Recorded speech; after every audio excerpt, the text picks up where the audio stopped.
நாம ஆட்சிக்கு வந்து சரியா 40 நாள் ஆகுது. அதுக்குள்ள என்ன செஞ்சீங்கன்னு கேக்குறாங்க. ஒரு லிஸ்ட் ஒன்னு சொல்றேன் கேளுங்க. பெண்கள் பாதுகாப்புக்காக சிங்கப்பெண் சிறப்பு படை, 200 யூனிட் வரை கட்டணமில்லா மின்சாரம், போதைப் பொருள் ஒழிப்புக்காக தனிப்படை, குறுவை நெல் சாகுபடியை ஊக்குவிப்பதற்காக 134.83 கோடி சிறப்பு தொகுப்பு திட்டம், வழிபாட்டு தலம், ஸ்கூல், பஸ் ஸ்டாண்டுன்னு அதுக்கு பக்கத்தில் இருக்கிற 717 மதுபான கடைகள் மூடப்பட்டன.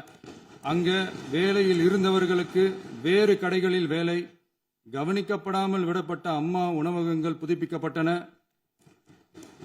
பத்திரப்பதிவு துறையில் பகல் கொள்ளைக்கு புல் ஸ்டாப் வைக்கப்பட்டுள்ளது. வருகையில்லா ஆவண பதிவு முறை கொண்டுவர உத்தேசிக்கப்பட்ட செயல்பாட்டில் உள்ளது. அரசு மற்றும் தனியார் மருத்துவமனையில் ஸ்கேன் மையங்களில் கருவுறுவதற்கு முன் மற்றும் பின் ஏற்படும் தவறுகளை கண்காணிக்கவும், மருத்துவ நிறுவனம் முறைப்படுத்தும் சட்ட விதிகள் பின்பற்றப்படுகிறதா என கண்காணிக்கவும், மருத்துவ மற்றும் ஊரக பணிகள் இயக்கத்தின் பயன்பாட்டிற்காக 40 புதிய வாகனங்கள் வழங்கப்பட்டுள்ளது. கூட்டுறவு வங்கியின் ஏழை எளிய மக்கள் வாங்கிய கடனுக்கு முதல் முத்தாய்ப்பாக ரூபாய் 2045 கோடி தள்ளுபடி வழங்கி ஆணையிடப்பட்டுள்ளது. ஒன்றிய அரசிடம்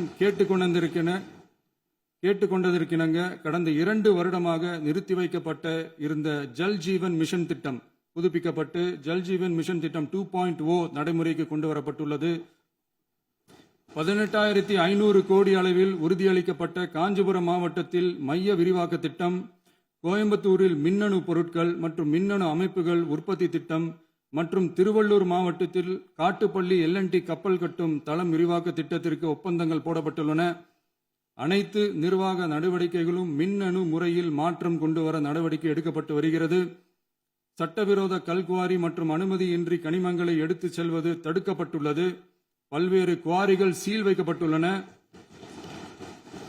கனிமங்களை கண்காணிப்பது, எல்லைகளை நிர்ணயிப்பது மற்றும் ஆளில்லா விமானம் மூலம் அளவீடு செய்வது போன்றவற்றை செயல்படுத்துவதற்கான பணிகள் மேற்கொள்ளப்பட்டு வருகின்றன. அனைத்து துறைகளிலும் அலுவலர் தலையீடு இல்லாமல் லஞ்ச லாவண்யமற்ற தமிழகத்தை உருவாக்க அனைத்து நடவடிக்கைகளும் முடுக்கிவிடப்பட்டுள்ளது.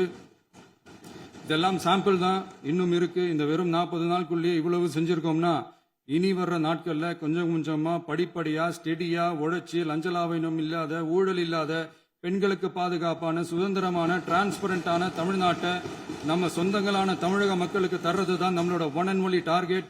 கண்டிப்பா அதை நிறைவேற்றியே காட்டுவோம். 8 கோடி மக்கள் நம்மளோட இருக்கிறப்போ ஏங்க அதை செய்ய முடியாது?